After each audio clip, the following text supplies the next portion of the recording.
Honneur à vous les gars, j'espère que vous allez bien et bienvenue sur Fumichaud. Et oui, sur Fumigène H, j'ai fait mon traditionnel top manga 2023 qui a d'ailleurs bien fonctionné. Il y a beaucoup de personnes au rendez-vous, ça m'a fait super plaisir parce que ça permet un peu de changer de sujet. Je parle beaucoup de Kingdom et au final c'est bien de changer de sujet et c'est bien de voir aussi que lorsque je change de sujet, écoutez, vous me suivez quand même.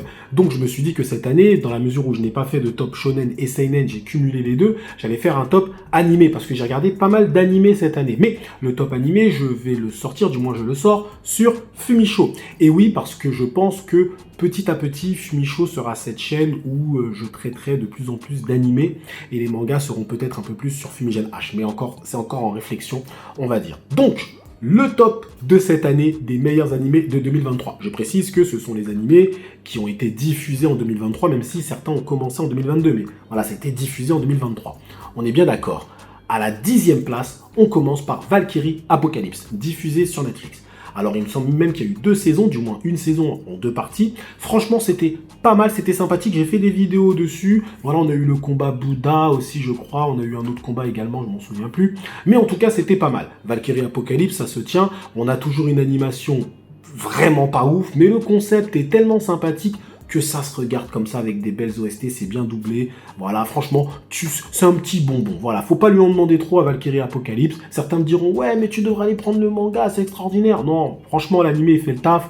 Je vais pas aller gaspiller mon argent à prendre le manga alors que l'animé fait le taf sans être extraordinaire. Mais l'animé fait le taf, faut dire la vérité. Donc à la 10e place, Valkyrie Apocalypse. À la 9e place, Tengoku Daimakyo. J'ai fait une vidéo dessus sur Fumichaud d'ailleurs qui a très bien fonctionné. Tengoku Daimakyo, c'est cet animé qui m'a surpris, franchement les frérots, et que je trouve vraiment très qualitatif. Alors je sais pas quand est-ce qu'il est sorti exactement, mais ce que je sais c'est que moi je l'ai regardé cette année, donc je l'ai découvert cette année, et franchement j'ai hâte d'avoir la saison 2. C'est très profond, c'est très psychologique, Tengoku Daimakyo. Je pense avoir découvert le secret de l'œuvre. Il y a beaucoup de personnes qui m'ont dit, Fumi, ton Sharingan a vraiment frappé, mais là une dinguerie, et c'est assez gratifiant pour moi parce que c'est une théorie que j'ai vraiment inventée de A jusqu'à Z en regardant, en analysant, et beaucoup de personnes m'ont dit, écoute, ta théorie, et voilà, elle est bonne, du moins elle est pas, t'es vraiment pas très loin. Donc ça me fait plaisir. En tout cas, Tengoku Daimakyo, si vous ne le connaissez pas, allez voir cet animé. En plus c'est complet, la saison elle est complète. C'est très sérieux, attention par contre, hein, âme sensible, s'abstenir. Mais vraiment, ça permet d'ouvrir son champ un peu des perspectives, ça permet d'ouvrir un peu votre champ. C'est pas du shonen pur et dur de la baston, non, c'est vraiment très intéressant scénaristiquement, c'est poussé. Et ça, évidemment, ça soulève des sous-textes très intéressants, je trouve en tout cas. À la 8e place, on va parler de Bleach. Et oui, Bleach, la saison finale. Alors moi, cette saison-là de Bleach, moi je l'avais lu en manga à l'époque, ça date, donc franchement pour moi c'est quasiment une redécouverte parce que j'ai quasiment tout oublié, mais si j'ai tout oublié, c'est aussi parce que franchement c'était pas extraordinaire.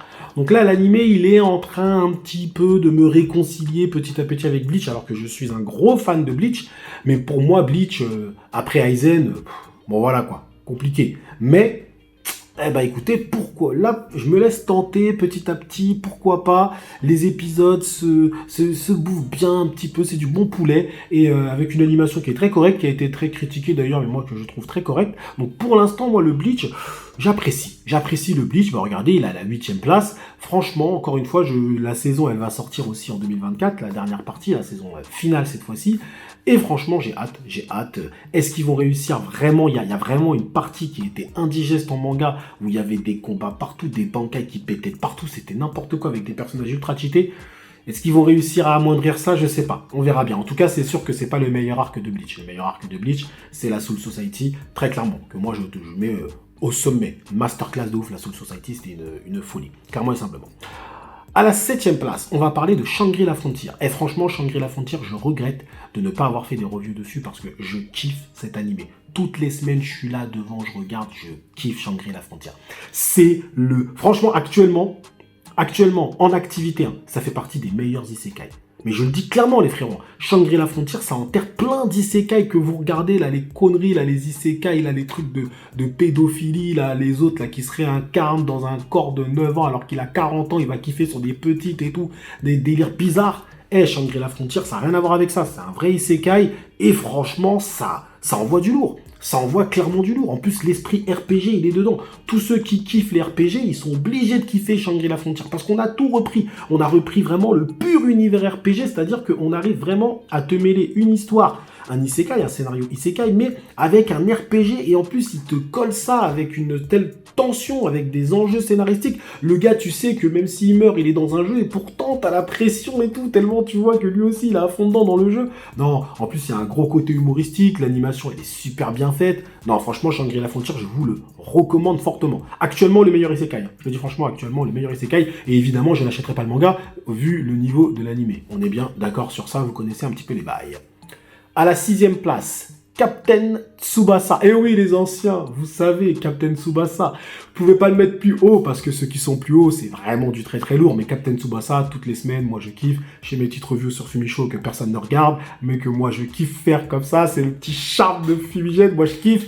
Et on regarde au Kojiro Yuga avec le tir du tigre, tir du feuille morte, voltant, tout ce que tu veux. Et ça me permet aussi de réconcilier les gens qui kiffent Blue Lock et de les réconcilier un peu avec Captain Tsubasa en leur faisant comprendre que les inspirations de Blue Lock, les gars, elles ne viennent pas comme ça. Hein. Ça vient de Captain Tsubasa pour beaucoup.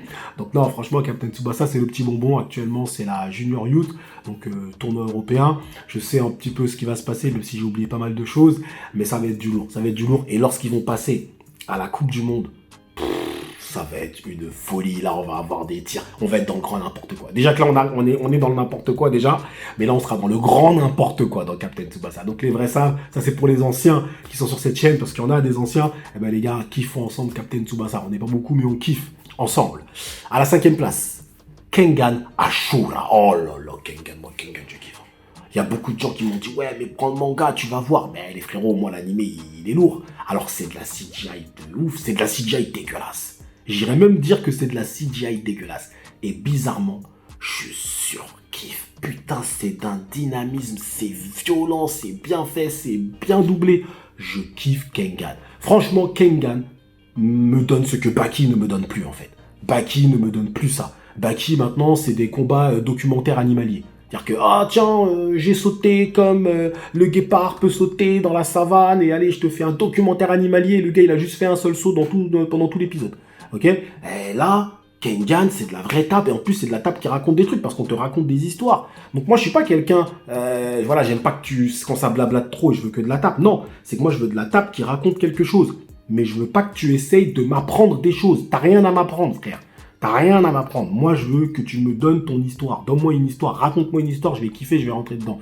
Mais par contre, donne-moi, oui, la taille de son bras, machin, nanani, nanana. En gros, je suis comme si j'étais à l'école. Tu m'as saoulé. Dégage. Donc, clairement et simplement, moi, c'est ça que j'aime pas. Je le dis clairement. Donc, franchement, Kengan, lourd. Moi, lourd, je kiffe, même si je sais que c'est de la CGI de merde. Tout ce que tu veux, mais moi, je kiffe. Ça raconte des petits trucs. C'est des combats avec des sous-textes, avec des petites histoires. C'est pas des trucs de fou, mais ça reste très sympathique. Honnêtement, ça reste très sympathique. Et le propos est pas mauvais non plus. Ok. 4e place, Shingeki no Kyojin. Alors franchement, c'est un peu une honte pour moi, les frérots. Je n'ai jamais fait aucune vidéo sur SNK. Mais je vais vous confier quelque chose. On est entre nous là. Franchement, les frérots SNK, j'ai pas suivi depuis le début le move SNK. Alors quand je dis j'ai pas suivi depuis le début, c'est-à-dire que c'est pas une œuvre que j'ai pensé à fond à 100%. Vous voyez ce que je veux dire? Je la maîtrise pas à 100%. C'est pas comme Kingdom, c'est pas comme Dragon Ball, c'est pas comme Dai, c'est pas comme toutes ces œuvres-là. Vous voyez ce que je veux dire? Comme Blue Lock, comme Awash, toutes ces œuvres-là, je dis pas, quand je dis je les maîtrise, c'est que voilà, l'univers, il y a pas de secret pour moi. SNK, je comprends évidemment tout, j'ai tout vu évidemment, mais c'est pas une œuvre que j'ai pensée. Vous voyez ce que je veux dire? Donc, je me suis dit, vas-y, je vais faire des reviews. Ok, je vais vous donner mon avis et tout, mais est-ce que je pourrais apporter une analyse ultra pertinente sur SNK? Je ne sais pas. En vrai, je ne sais pas. Je vous dis la vérité. Peut-être, hein. Peut-être que oui, peut-être que non. Ça mériterait que je donne mon interprétation de cette fin. D'ailleurs, fin qui, moi, j'ai trouvé très bonne, hein, la fin de SNK. D'ailleurs, hein, je suis que la diviser, mais moi, personnellement, je l'ai trouvé très bonne. Hein. Mais bref. Et honnêtement, j'ai pas senti le truc de me dire, ah bah tiens, je vais parler des SNK, machin. Je me suis dit, parler pour en parler, c'est pas mon style. Moi, j'aime bien, si je fais quelque chose, essayer d'apporter ma pierre à l'édifice. Vous voyez ce que je veux dire? D'apporter mon analyse. Vous voyez, quand je parle de quelque chose, essayer de parler de quelque chose que je maîtrise à 100%. Et SNK, j'ai pas forcément poncé l'œuvre à 100%. Je me suis pas rematé des trucs, machin et tout. J'ai pas fait ça. J'ai pas fait ça en toute honnêteté. Voilà, j'ai suivi l'œuvre de façon classique. Et j'ai pas forcément eu envie de faire des vidéos dessus. Donc voilà, mais faut dire la vérité, ça aurait mérité. Ça aurait mérité une petite review à la rigueur, peut-être bilan. Pourquoi pas, c'est vrai. Mais en tout cas, je ne l'ai pas fait. Mais en tout cas, c'est à la 3e place, parce que je reconnais la qualité du dernier film. C'était juste magnifique. Moi, je suis resté scotché comme ça pendant, je crois que c'était 1h, 1h30, je sais plus combien de temps ça a duré. Ok. Je suis resté scotché comme ça, j'ai kiffé. J'ai kiffé, clairement. Et bon, je vais pas vous donner mon avis sur la fin, ce serait, là, c'est pas le propos de la vidéo d'aujourd'hui, mais je trouve que la fin était cohérente, avec effectivement quelques petites pointes, pas d'incohérence, mais des petites pointes surprenantes, notamment sur les réactions d'Eren Yeager, et la rapidité avec laquelle, oui, bah finalement, j'ai fait ça pour machin et tout, ok, où on te le retourne d'antagoniste à finalement ami des protagonistes, enfin, voilà, c'était un peu rapide et tout. Au final, et même au niveau de ses actions, il y a une forme de dichotomie entre le poids de ses actions, ok, et ses raisons. Il y a quand même quelque chose, effectivement, je peux comprendre la frustration de certains, mais honnêtement, les frérots, c'est au niveau quand même de cette œuvre qui est juste stratosphérique. Je trouve que c'est une très bonne fin quand même. Je pense que l'auteur se fait cracher dessus un peu gratuitement. Cette fin est vraiment, vraiment correcte. On critique toujours les fins. Vous savez, la fin de The Promised Neverland, elle a été critiquée par beaucoup de personnes. Ouais, c'est nul et tout. Moi, j'ai lu la fin, mais j'ai trouvé que c'était juste magnifique. Franchement. Donc, c'est très subjectif, les fins, honnêtement. Moi, celle des SNK, je la trouve très correcte. Franchement. Et à la 3e place. À la 3e place, les gars, on va parler de Kimetsu no Yaiba, la saison 3. Et oui, Kimetsu no Yaiba, moi je suis un fan de Kimetsu no Yaiba, je le dis très clairement. Je kiffe cette œuvre. Alors la saison 3 était un peu moins bonne que la saison 2. Franchement, la saison 2, si j'avais fait un classement, elle aurait été numéro 1, clairement. Mais là, je suis obligé de le mettre 3e, parce que cette saison-là était bonne, mais cette saison-là manquait de piment. Déjà de 1, on a eu 2 lunes. Franchement, j'ai envie de te dire qu'il n'y en avait qu'une seule sur les deux, parce qu'il y en a une, c'était une fraude, d'accord. Et il y a une autre lune, au final, on n'a pas vraiment ressenti sa puissance, même si elle était puissante, mais c'était pas un truc de ouf non plus. Bon voilà, il n'y a pas eu trop de morts, bon bref. Cette saison-là était bonne sans être extraordinaire. Mais par contre, ce qu'elle amène derrière, par contre, ça a l'air extrêmement lourd. Donc Kimetsu no Yaiba, les gars, je vais surveiller ça. Je vais surveiller ça avec une puissance. Je ne sais pas encore sur quelle chaîne on va faire ça, Fumicho ou Fumigène. Ah, je sais pas, c'est vous qui allez me le dire. Mais en tout cas, les frérots, Kimetsu no Yaiba, on va être dessus. Ça, c'est un bonbon, clairement. À la 2e place, Jujutsu Kaisen saison 2. Jujutsu Kaisen, franchement, je me suis réconcilié avec l'œuvre. Parce que franchement, faut pas mentir, la saison 2, elle a envoyé du lourd. La saison 2, c'était une dinguerie. Alors l'arc de Shibuya, là, au moment où je tourne cette vidéo, la saison n'est pas encore terminée, il reste un épisode. Donc je peux pas vous donner mon avis global sur l'arc de Shibuya. Ce que je peux vous dire déjà, c'est qu'on s'approche fortement de la masterclass, mais il faut bien comprendre que moi, dans ma bouche, il y a masterclass en mode coalition. Ok, donc masterclass en mode coalition, Arc Namek, Arc Saiyan, Arc d'Hunter x Hunter, là, l'arc des fourmis, là, Hunter, ok, Soul Society, Bleach, Sanctuaire de Senseiya, voilà, tu as ce genre de masterclass, Arc de Pain dans Naruto, ça, ce sont les masterclass anthologiques, historiques, légendaires, d'accord? Ça, ce sont les masterclass légendaires, et t'as les petites masterclass. Les petites masterclass que les auteurs vont te sortir comme ça, où t'as un arc qui est lourd, qui est kiffant. Voilà, petite masterclass. Bonne masterclass. Alors, est-ce qu'on s'oriente vers la masterclass légendaire ou est-ce qu'on s'oriente vers une petite masterclass? Voilà, tranquille. On verra. On verra à la fin de l'arc. Les frérots, je vous donnerai mon avis sur les reviews qui sont sur Fumigène H, celle-là. Attention, il faut suivre. Hein. Faut vous abonner aux deux, je vous l'ai dit. Hein, c'est comme ça. Et à la première place, c'est qui? Eh ben, la première place, c'est Chainsaw Man. Et oui, Chainsaw Man, c'était en 2023, parce que c'est sorti en octobre 2022, donc ça a bifurqué jusqu'à 2023. Chainsaw Man, les gars, moi je vous dis la vérité, ça a été ma claque. Hein. Chainsaw Man, ça a été la claque, hein. Mais je le dis clairement, Chainsaw Man, j'ai pas de honte. Chainsaw Man, j'ai même un moment, je me suis dit, vas-y, je vais continuer en manga, mais l'anime était tellement lourd, je me suis dit, ah vas-y, t'es quoi, je vais attendre l'anime. En plus, là, ils ont annoncé un film.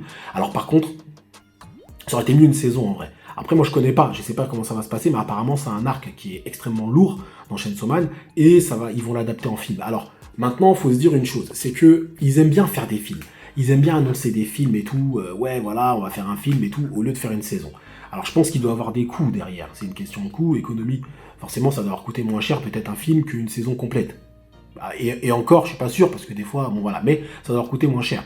Maintenant, à voir aussi, est-ce que Chainsaw Man a eu un véritable succès? Il a été encensé par la critique, les gens ont dit que c'était bien, mais je parle des spécialistes, vraiment. Mais est-ce que Chainsaw Man a pu rassembler? Est-ce qu'il y avait énormément de monde sur Chainsaw Man? Vous voyez?